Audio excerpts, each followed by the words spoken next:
Hello hello hello hello আমার rich জামাই লাগবে আপনাকে আপনার সাথে যখন ফার্স্ট কথা হ্যালো এভরিওয়ান। তো সবাই কেমন আছো? আশা করি সবাই ভালো আছো। আজকে নিয়ে আসলাম আবার নতুন একটি ভিডিও। আর তোমরা থাম্বনেল দেখে বুঝে গেছো যে এটা কি ভিডিও, কি টপিক নিয়ে ভিডিও। হ্যাঁ, ইটস প্র্যাঙ্ক কল, যেটা আমরা খুব বড় একজন সেলিব্রিটির সাথে করব, যিনি কলকাতার একজন বড় রাইটার কৌশালী সেনগুপ্তের সাথে। কৌশালী দির সোশ্যাল মিডিয়ার অ্যাকাউন্ট গুলো আমি ডিসক্রিপশন বক্সে দিয়ে দেবো। তো ওনাকে আমি ফোন দিয়ে এখন চালাবো যে আমাকে পাত্র খুঁজে দেন, আমি বিয়ে করব। সো দেখি ওনার রিয়াকশন কেমন থাকে। তো দিদিকে আমি কল দিচ্ছি, আই হোপ কিছু না হয়। আর আমি জানি আমার পরবর্তীতে যখন জানবে এটা আমি ছিলাম আর আমি ওনার সাথে এই প্র্যাঙ্কটা করছি, আমার কপালে শুনে এসে পড়বে কনফার্ম। সো তোমাদের কল দিচ্ছি।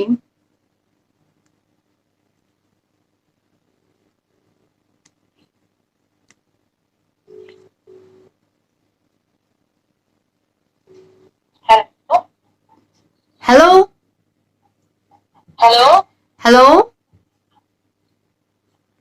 হ্যাঁ হ্যালো, কি করছেন? আরে আপনি কি কবে থেকে আমার জন্য জামাই খুঁজতে বলতেছি, আপনি কি ঘটকালি করেন? মানে কে বলছেন এটা? জামাই গতকালই এসব, মানে কি ব্যাপার বুঝতে পারছি না তো। আমি আপনাকে বলছি আমার জন্য একটা স্মার্ট ছেলে, রিচ ছেলে দেখতে। আমাকে আমাকে আমার বিয়ে করতে হবে, আমার বিয়ের বয়স চলে যাচ্ছে। বাট আপনি এখন পর্যন্ত আমার জন্য জামাই দেখছেন না, কি ঘটকালি করতেছেন আপনি? আরে দাঁড়ান, আপনি কি বলছেন? আপু আপনার মানে কি ব্যাপার, বিয়ের বয়স এসব আমি তো কিছু বুঝতে পারছি না। ভটকার কেন করতে যাবো? কারণ আপনি ঘটক, তাই ঘটকালি করবেন? আপনার কাজই তো ঘটকালি করা, আজব।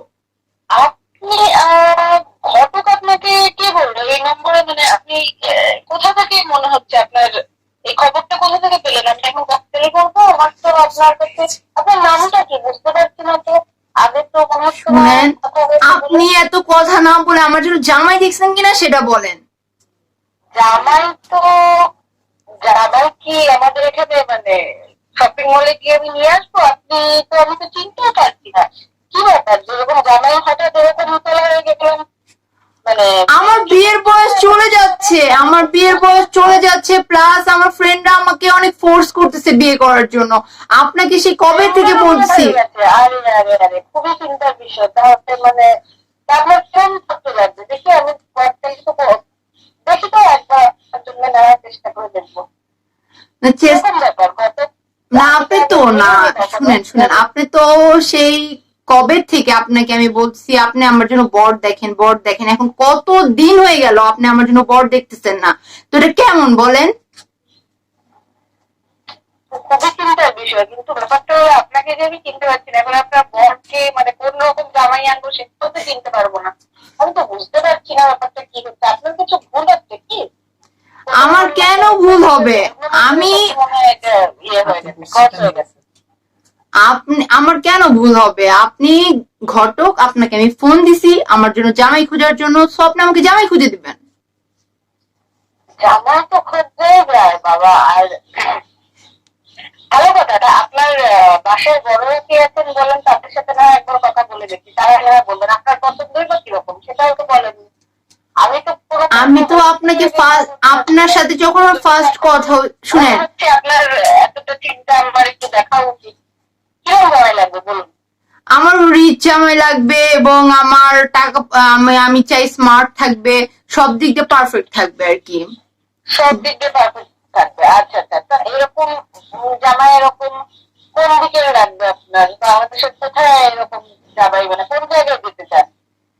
কোন কিছু কোন জায়গায় দিতে চাই মানে আমি আমি আমি এত ঢাকাতেই থাকবেন? হ্যাঁ আমি ঢাকাতেই থাকবো, অবশ্যই ঢাকাতে থাকবো। ঢাকার মেয়ে ঢাকাতে থাকবো না? মানে আর কোনো দিকে যাওয়ার ইচ্ছে নেই? জামাইয়ের বাসা যদি অন্য কোথাও হয়? না, অন্য কোথায় কেন যাব? যাই হোক, আমি তো বুঝতেও পারছি না এখন আপনার কলটা এলো, এবার তো মানে একটা চিন্তার বিষয় হয়ে গেল।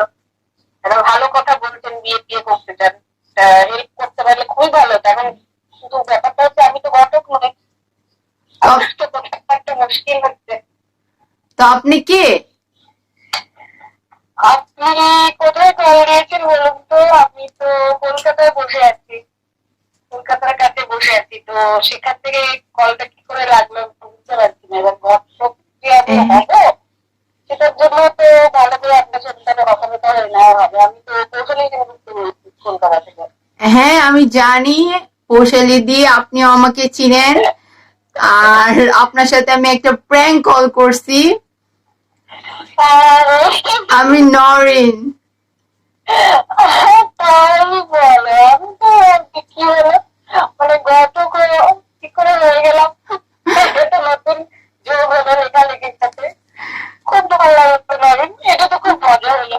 হ্যাঁ তো পৌশালী দি, সবাই তোমাকে দেখতেছে আমার চ্যানেলের জন্য। তুমি কিছু বলে দাও, কারণ তুমি একটা ফেমাস রাইটার, তুমি বললে হয় তোমার সাবস্ক্রাইবার বাড়তে পারে।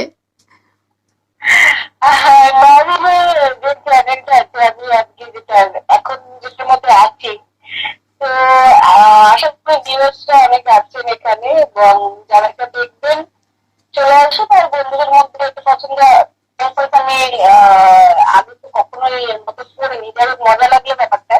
তো নরেনকে সাপোর্ট করুন, আর আরো মজা হোক সামনে। সবাই ভালো থাকুন, সুস্থ থাকুন, করোনার মধ্যে সাবধানে থাকবেন। ওকে নরেন, খুব মজা লাগলো। থ্যাংক ইউ অপু, সময় দেওয়ার জন্য। আল্লাহ হাফেজ। Bye bye. Bye bye. Finally আমার এই প্র্যাঙ্কও সাকসেস। তো গাইস, তোমাদের যদি ভালো লেগে থাকে তো পৌশালী দির আমি সবকিছু ডিসক্রিপশন বক্সে দিয়ে দেবো। এন্ড যারা যারা আমার চ্যানেলটি এখন পর্যন্ত সাবস্ক্রাইব করনি, যারা যারা তারা এখনই সাবস্ক্রাইব করে ফেলো এবং আমার ভিডিওটিতে লাইক কমেন্ট শেয়ার করে ফেলো। আর নেক্সটে আরো ভালো ভালো ভিডিও পেতে অপেক্ষা করো। এখন এই পর্যন্তই, আল্লাহ হাফেজ।